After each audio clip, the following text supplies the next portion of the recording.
जीर्ण वयण जे करेंति भावेण अमला असंकलिठा ते हंति परित संसारी।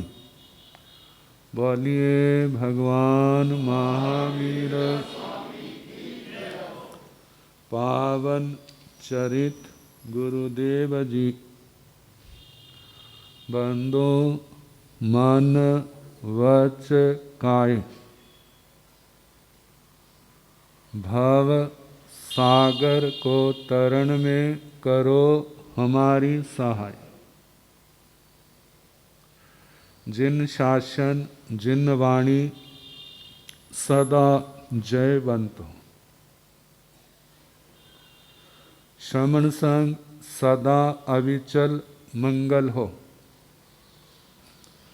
मुक्ति को प्राप्त श्रमण भगवान महावीर स्वामी उनकी परम पावन कल्याणी भागवती वाणी वाचक प्रमुख श्री इंद्र भूति गौतम आदि गणधर भगवंत जुग प्रधानाचार्य परम पूज्य श्री सुधर्मा स्वामी जी महाराज उनकी परम पावन पाठ परंपरा वर्तमान आचार्य ध्यान योगी परम पूज्य श्री शिव मुनि जी महाराज एवं गुरुजन सबके पावन चरण सरोजों में मेरा अनंत अनंत बार वंदना नमस्कार। उपस्थित धर्म प्रेमी सज्जनों, माताओं तथा बहनों, मेरे पास प्रश्न आए हैं, एक ही सुनाऊंगा, बाकी अपना प्रसंग सुनाएंगे। ऐसी कौन सी जगह है जहां सब कुछ मिल सकता है, जहां सब कुछ मिल सकता है?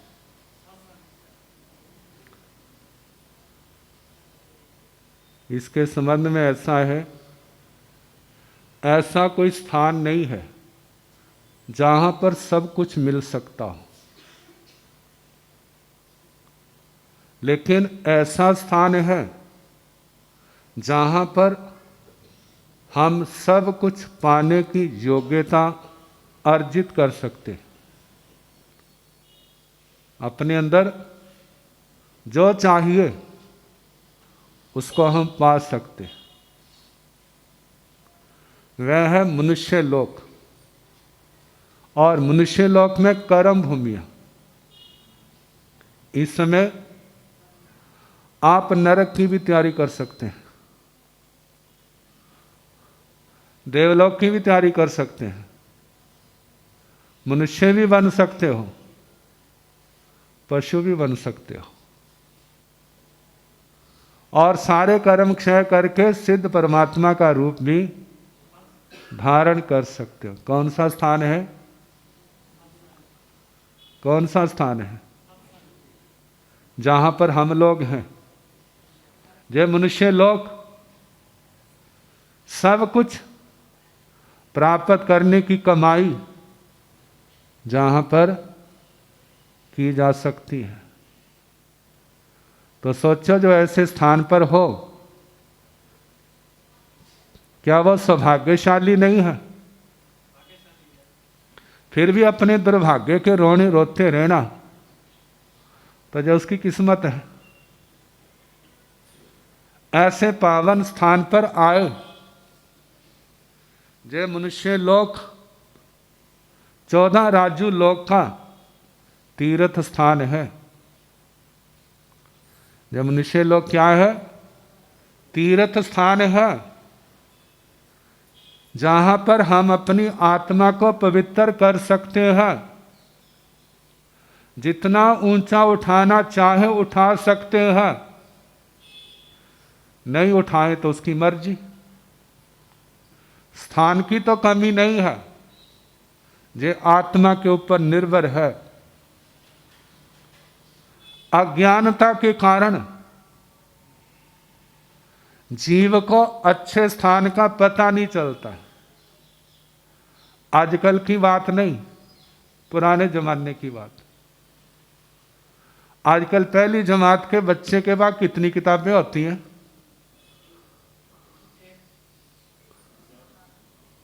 होती है ना?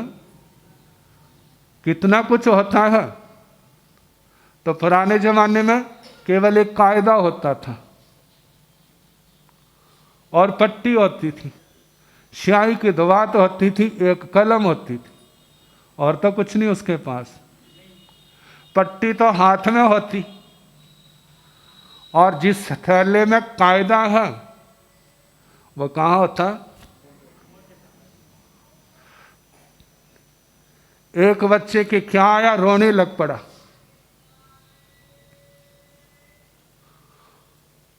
मेरा थैला कहाँ गया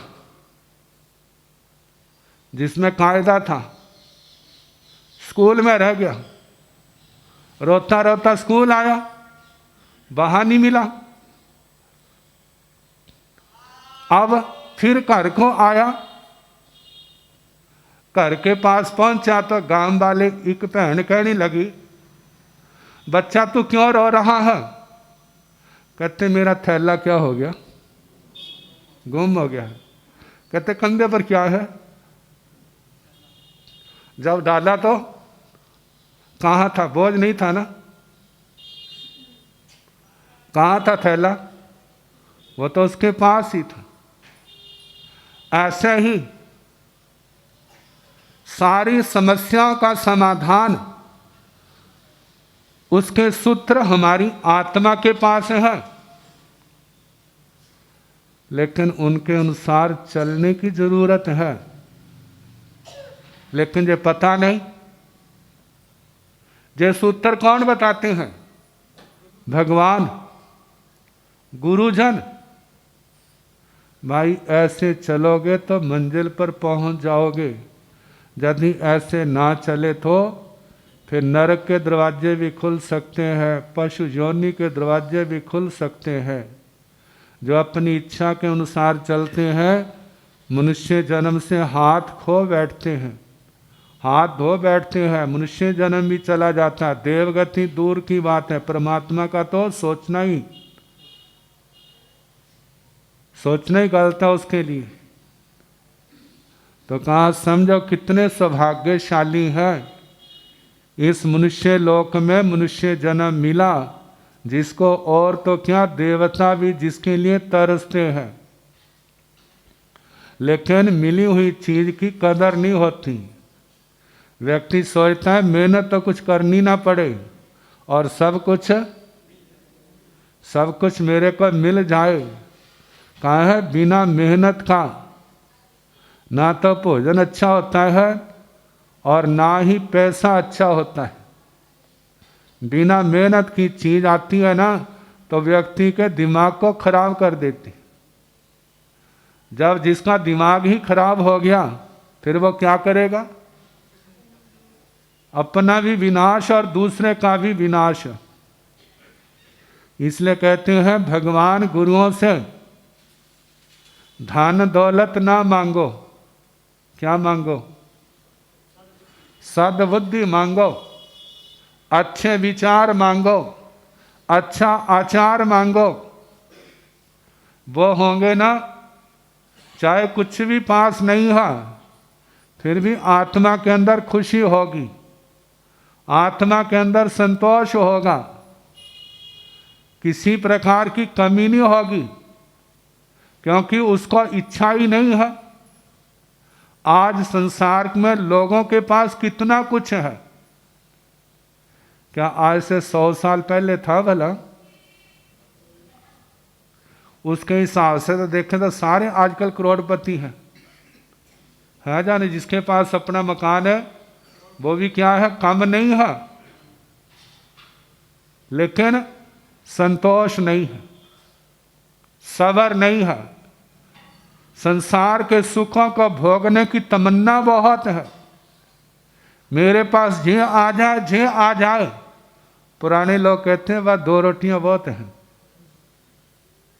2 रोटियां, पहनने के लिए कपड़ा है, सब ठीक है, लेकिन आजकल इन चीज़ों की कमी नहीं। लेकिन फिर भी बताया था ना, आज व्यक्ति के पास बहुत सुविधाएं हैं जो पहले महाराजाओं के पास भी नहीं होती थी। गर्मियों में एसी के कमरे कहाँ होते थे भला? पंखे कहाँ होते? बड़े बड़े लोगों के होते थे। मालिक सो जाता और नौकर को कह देते बस पंखा झूलता रहे, और जब झूलना बंद हो गया तो पसीना आना, नींद खुलनी, फिर गुस्सा किसके ऊपर आना? तुम ही सो गया। कहते क्या करो, नींद आ गई। तो ये आंखें भगवान गुरुजन खोलते हैं। आपका समय बीतता जा रहा है, आपका समय, कहते हैं दुनिया के लोग खड़े हो जाते हैं, आपकी गाड़ियां खड़ी हो जाती हैं, लेकिन वो कौन है जो खड़ा नहीं होता? वो स्थिर नहीं होता। चाहे आप सोए हैं, चाहे आप जागते हैं, वह है काल। बोलो भला, रुका है ना? आज तक रुका है ना इसने रुकना है। जिस जीवा को थोड़ा थोड़ा समय मिलता है, इस थोड़े समय में कितने तो जाग जाते हैं, अपने आप को संभाल लेते हैं, और कितने सोए रहते हैं। कैसे सोए रहते हैं? गुरुजी महाराज एक कथा सुनाया करते थे। कहते घास खोदने वाला था, घास खोदते खोदते उसको एक चमकीला पत्थर मिला। एक दिन पहले भी सुनाया था ना, लेकिन वो और था, जे और है। तो उसको बड़ा अच्छा लगा। उसके मन में भी आया, तम्बाकू पीता हूं ना, पुराने लोग, उनको तम्बाकू पीने का बड़ा शौक रहता था।